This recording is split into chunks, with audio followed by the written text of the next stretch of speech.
Welcome back, everyone. I'm Sarah Peck, and this is the Startup Pregnant Podcast.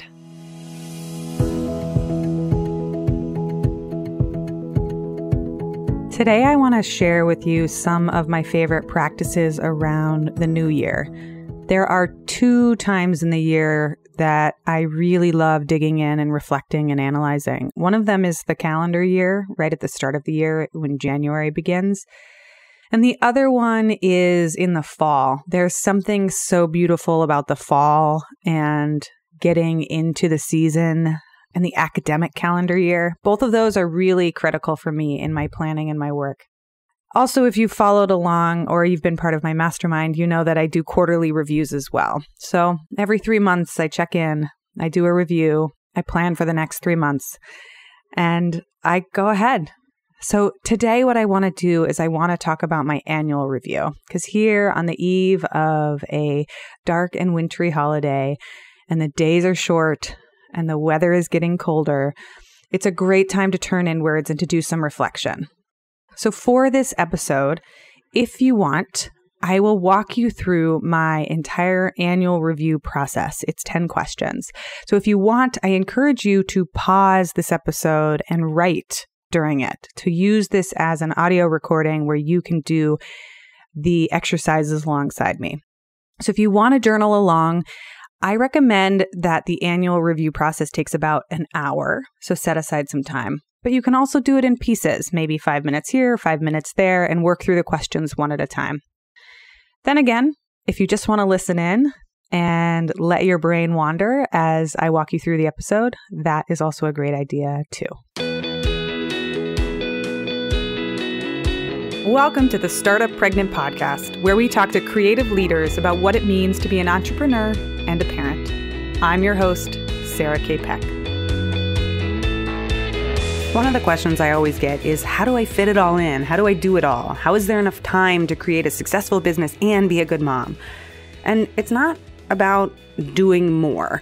It's about working smarter and figuring out what's important in each of those hours. For me, feeling engaged and on top of my game has a lot to do with food and how I nourish myself. If you want to know more about good nutrition and eating well, I am thrilled to tell you about the sponsor of this episode, Alavita Nutrition. They make everything about healthy eating and eating better easier for new moms and for busy women on the go.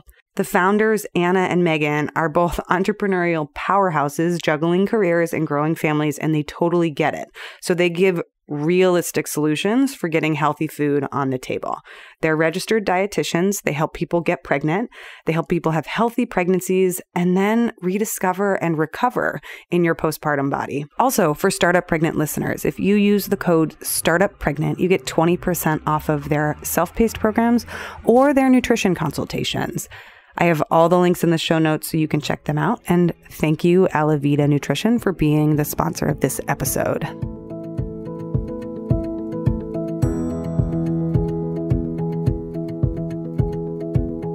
One of my favorite things to do around the new year is to take time to take some sort of personal retreat, time for reflection and introspection and setting intentions. I have some friends that call this their CEO days. And I know people that will take periodic breaks throughout the year to take a weekend Saturday to go rent out a hotel room overnight and just be able to dream and plan and dig in to the work that they want to do. I think holidays are really interesting because there's often a lot of expectation. Oh, you're going to go out for New Year's, or you're going to, you're going to have friends over, or it's the entire holiday season. You're going to have tons of family around. And I like to structure in a tiny bit of space that is the opposite of what people would expect. So if everybody's out partying and drinking champagne and getting no sleep, well, I've tried that a number of times and it's not particularly fun for me. That's just my own experience. What I love to do is to use the time to write. Maybe I'll stay up late and write in my journal for 3 hours. Or my husband and I will swap days where he gets a Saturday and I get a Sunday, and we each get 3 hours to ourselves to do the thing that we most want to do, or to be the thing that we most want to be. So this holiday season, maybe you schedule your holidays to be a little shorter. You say, oh, you know what? We've got President's Day weekend coming up if you live in the States, and it's a 4-day weekend. And rather than go on that big trip, what if we came home a day early and had a day to unpack and restore and reflect? So that's one of my favorite things to do. I've heard about it too from Jenny Blake. I love her New Year's Eve practices and her intention setting and taking that time to focus inward on what it is that you want most. Because if there's anything that really inspires me for the year, it's to spend the first day of the year doing the thing that you want most out of the year. Now, forgiveness too. A year ago, when it was the turn to the year 2018, my husband, my child, and I all got norovirus, and we were vomiting our guts out for about 36 hours over December 31st and January 1st. So all intentions went out the window. So if it's not perfectly aligned or it's really challenging to do, it doesn't have to be on the first of the year to be effective. It can also be a Friday or a Saturday or a week later. So every year, for the past, I want to say 5 years, but for several years, I have been doing an annual review, and I publish them on my personal website. And I have a template for people. If you want to follow along, you can go to startuppregnant.com/review, and you can get all of my templates, my weekly, my monthly, my quarterly, and my annual planning templates. So if you want to go download them, I have them all available, and I'll put the link in the show notes. Every year I do this annual reflection where I look back at the past year and I think about this upcoming year ahead and what I want. And I make a list of my dreams and my goals. So I invite you to join me. There are 10 questions, and I'll talk about each one. And then if you want to pause as we're going along, you can sketch out your own notes and thoughts for each question. Question 1, dreams. Think back to where you were 1 year ago. What did you want at the beginning of the year? What were your goals and ambitions? I mean, I didn't want to be vomiting anymore at the beginning of the last year, but I also knew that 2018, I wanted to try to get pregnant. I wanted to have a kid. I had goals for this podcast, and I had goals for my writing. What did you want at the beginning of the year?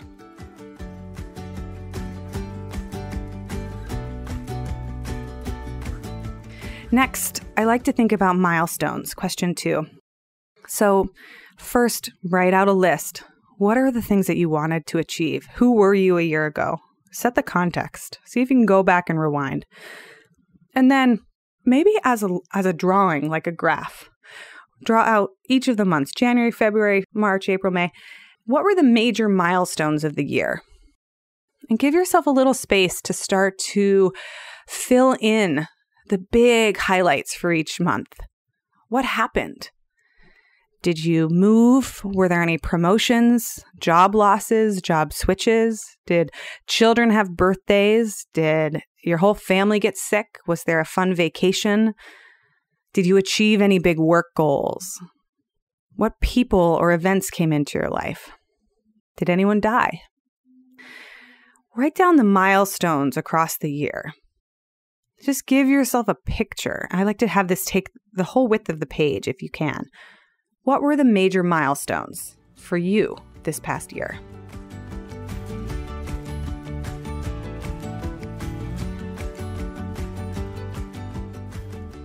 Third, reflections. Once you have a sketch of, well, this is where I started and what I wanted, and this is what happened, take a look at both of these lists and ask yourself, what went well? What happened that was really good? And what was hard? What didn't go so well? And what surprised you? So sometimes things go well and I wasn't even expecting them. People connect me to new places or ideas. I get invited to conferences I didn't even know about. I publish an article that was a lot easier than I thought. List out all the things that went well. And it doesn't necessarily have to align with what you thought the year was going to include. Take a moment to include all of it. Did your kid do a really good job in school? Did you have a unexpectedly great relationship with your partner? Did you figure something out about your house that you really liked? Maybe it's a little thing. Like for me, I bought 24 houseplants and I adore it. I am so happy that our house has so much greenery in it. What went well this year? Maybe you read to your kid every night. And then also, what was hard? What was challenging? What was unexpected?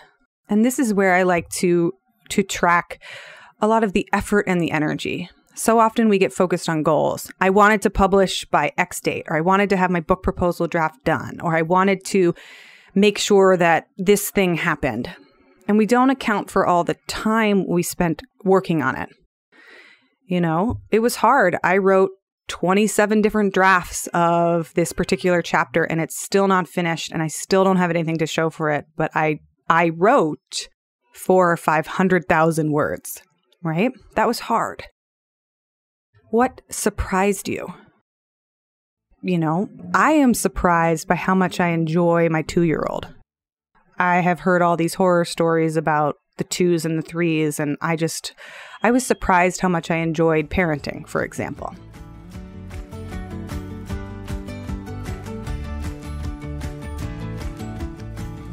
Question 4. Growth. How have you changed as a person? This question is always so interesting to me because it's not just the doing of things that happens. It's also us. We as a vehicle, as a body, as a mind, as an entity. Our capabilities change over time. One of my favorite mantras and affirmations is the phrase, "What used to be hard is now easy to do." And I like to track how when I start on any journey, there can be something that's really difficult for me to do. I'm trying to figure out all the nuts and bolts and the logistics and the relationships. And I really struggle and effort through, say, writing a blog post that took me 16 hours. And then as I go through, it gets easier and easier to do. For example, podcasting was such a pain in the butt in the beginning just because I was learning so much. And now I can pull out my mic and prop up the setup and do it so much faster. I've grown and changed in my speaking ability and my interviewing ability. And it's exciting because I see the potential too for how much more I can grow. So for you, what has grown you as a person? Have there been challenging relationships or parenting puzzles that have really asked you to shift and adjust? Has pregnancy or fertility been an incredible challenge and has grown you in a new way? Are you a parent for the first time? Are you a founder or trying to take on that role? How have you changed as a person?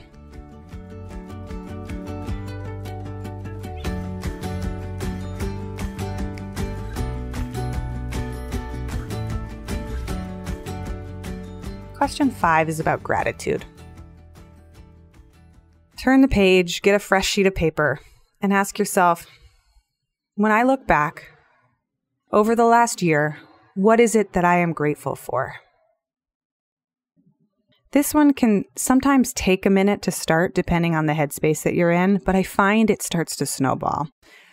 And the more we grease the wheels of gratitude, the easier it gets. And it's been an incredible experience. I used to teach a gratitude class a number of years ago.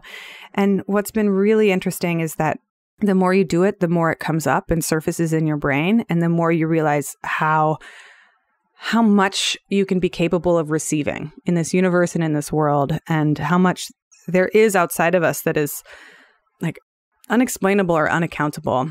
And my husband jokes all the time because I'm such a naive. What's the word?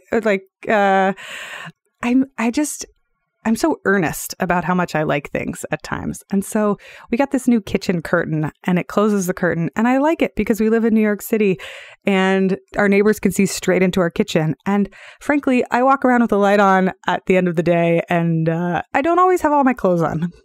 partly because it's hot and it's summertime, partly because I like walking around in my underwear, and partly because I was pregnant for most of the year and it was just too hard to put clothes on. But I am so pleased with this new tan pull down curtain. It doesn't have any cords. I feel like a good parent for that. And so every time I go into the kitchen, I go, oh, I really like that. And my husband is like, I know you do. But he has learned that I will repeat myself ad nauseum about things that I really appreciate and enjoy. And when we think about what we're grateful for over the past year, it can be, especially if you're in the thick of it, especially if times have been hard or you've been in a lot of stress or turmoil or grief. This can be a tricky one. And writing out just the littlest things, the smallest things, even begrudgingly. I'm grateful that I have sheets on my bed. I'm grateful that I have a bed. I'm grateful that I have a room with a door that I can close and a healthy child. And you just start to layer it in. I encourage you to try to fill up a page, even if they're the smallest things. I'm grateful for my moleskin. I'm grateful that I have a cell phone, even if it bothers me at times. And write it all down.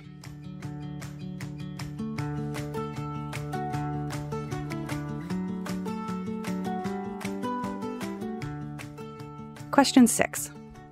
What feels unfinished? What feels unfinished? This is where the angst of not completing things or feeling like I thought I would have a book written by now, or my business isn't as big as I want it to be, or, do I have another kid? These are not easy questions. This is where we start to list it, or it can be smaller. Well, I have a half-published article that I really wanted to get done by December 31st, and it's not done. Explore what feels unfinished.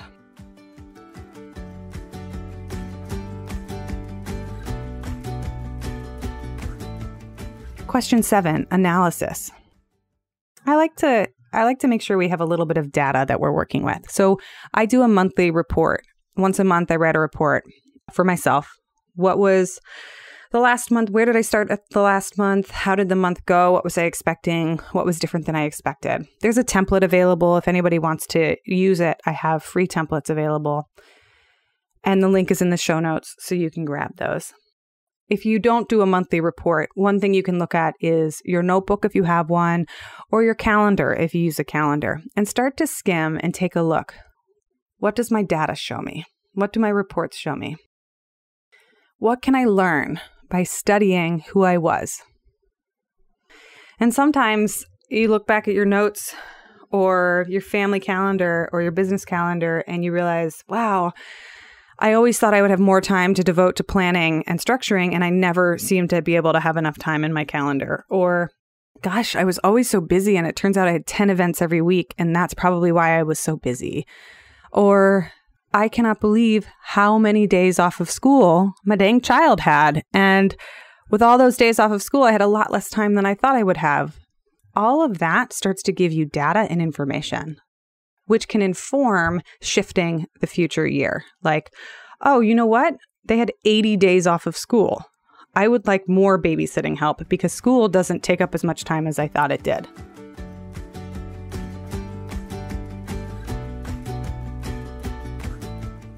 Question 8. What books did I read? Question 8 is about education. What books did I read?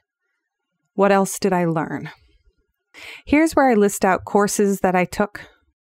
And these are the ones I completed, not the ones I purchased, because I have probably purchased 5 or 6 courses and completed 2. And that's okay. Ask yourself, which ones did you finish and why? Which ones didn't you finish and why? And do you still need them? Because this is a great time to release them and let them go. Maybe you bought a course that was really excellent for a specific thing that you needed, and then a friend of yours had that skill and taught you. You can say, thank you, course. I got what I needed out of it. I didn't even open you, and I got what I needed. And then you release it and let it go. You don't have to read every book that you've been given. You don't have to read every article that's been posted on the internet. Just save us all that one. And you don't have to do every course that you buy. I take my father's strategy for this. He is a mechanical engineer, and he has a degree, a PhD in metallurgy, and he understands composite materials, specifically for aeronautical engineering and spacecraft. So he's a rocket scientist in plain English. Well, he knows most of the material that's in a textbook already. But if that textbook has a chapter 13 or a chapter 14 that has a little bit of information that's new to him, it is worth it to him to buy the book just to read that chapter. He doesn't need to start at the beginning and read the whole book if he already knows the material. He might skim it. He might look at it for, how did they structure this? Are they still teaching it the way that, I'm teaching it? He might use it as reference material, but he's not a beginner. So when I sign up to take a course, I don't expect for myself to take every single piece of it and have to go through, if it's a 30-hour course, that it's going to take 30 hours, plus I have to write notes for every single page, and then I have to get an A+ from an imaginary teacher. What I need to do is get value out of it for me that's applicable to my life. And sometimes one 30-minute video can add $700 worth of value in the way that it changes my life. And that is okay. It's better than okay. It's enough. It's sufficient. It's beautiful. It's wonderful. And I think we often think or defer decision-making and power to the teacher. Oh, they said I have to learn it in this way, so I have to do every single exercise. Otherwise, I didn't get my value. Otherwise, I didn't learn everything. And frankly, you might go in and say, oh, I know the first half of this class, but I just want to study the second half. Or I've taken so many courses where I already know a lot about email marketing, but I'm interested in logical puzzles towards the end. Or I just want to see how they present information. So that was a long tangent around question 8, which is education. What did you learn?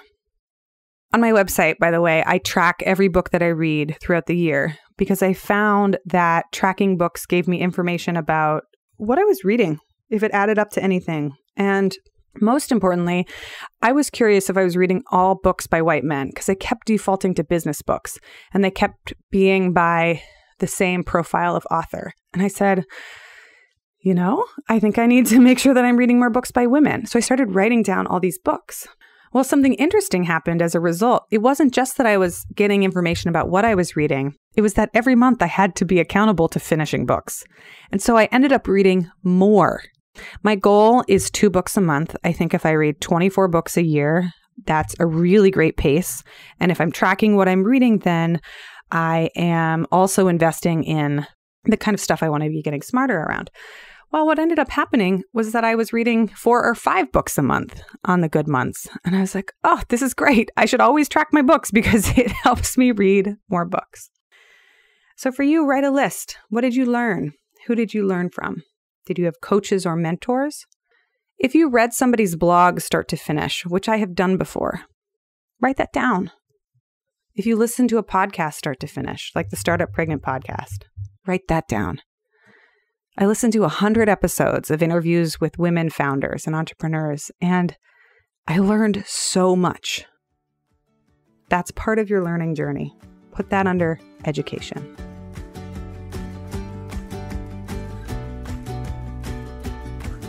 Nine, people. What people did I meet?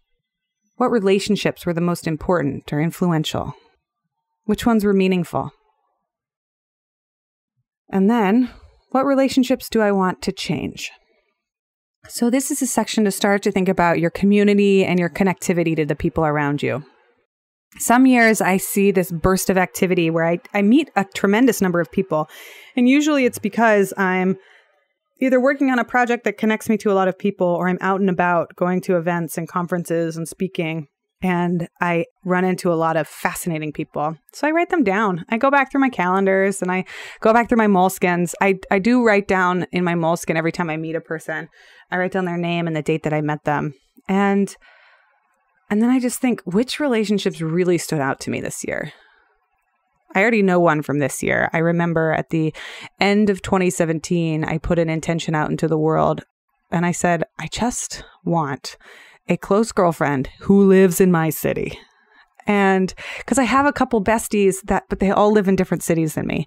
And I was getting tired of feeling like I was constantly only having digital relationships. So I was like, I just want somebody who lives close to me.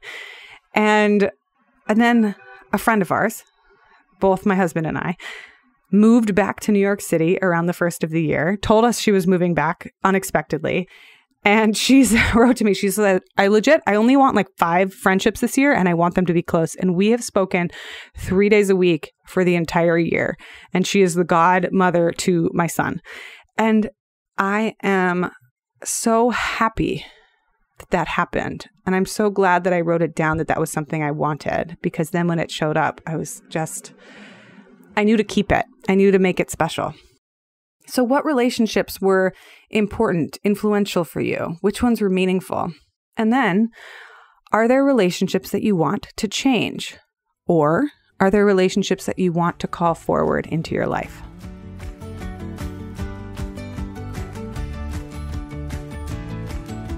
And the last question for this 10-part annual review is called Looking Ahead.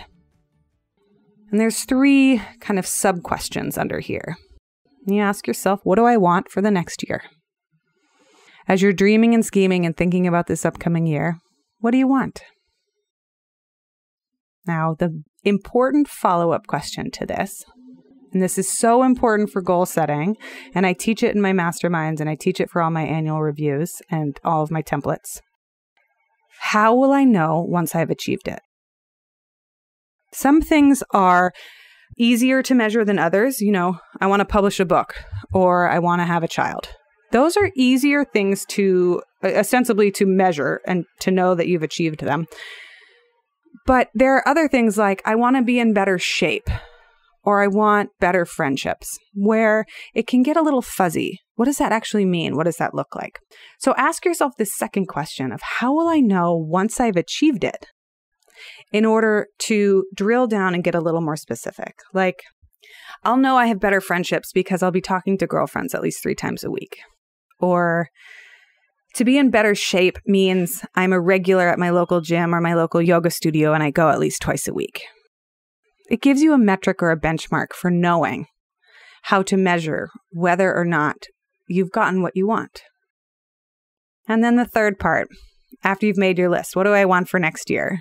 Oftentimes what I see people do is they make this big long list, myself included. Oh, I want to have this and this and this and this. I want to make $1 bazillion and I'm going to have this and I'm going to have 3 babies and I'm going to do these other things. And it's like, whoa. That's a lot for a year. So the question to follow up is, if I could only do, get, or be one thing this upcoming year, which one would it be?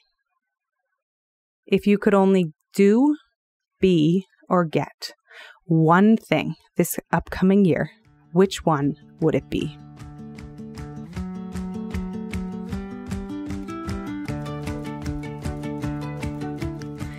Those are the 10 questions for the annual review. If you want to journal it out or write it out on paper, go to startuppregnant.com/review and you can download all these templates. I have an annual template, I have a quarterly template, and a monthly one. And some of the structures and processes I use in my mastermind, and we share them with each other, but they are available to you right now if you want to plan your year ahead. And my final thought for you is that if you are listening to this a few days or a few weeks after the new year, or if you are a new listener and it's June when you're listening to this episode and you think it doesn't apply to you, or you feel like you have to wait to get started or that you're behind, let go of the idea that you are behind. You can do it right now. It doesn't actually matter what date is on your page. If you want to do a mid-year review or you want to do an annual review and you're 3 months into the year, it is always a great time for reflection and intention. Reflection and intention are powerful, and they can be done in short, little pieces of time. And I always say this and I mean it. Leave us a review on iTunes if you like our show. It takes a few seconds and it really does help us a lot. If you want more of what we're talking about, go over to startuppregnant.com and get on our email list. We send out a weekly newsletter with time-saving tips for parents and entrepreneurs. And I always include a weekly gadget or tool or something awesome that we've stumbled upon to help make your life just a little bit easier. And as always, you can reach out to us at hello@startuppregnant.com. We love hearing from you.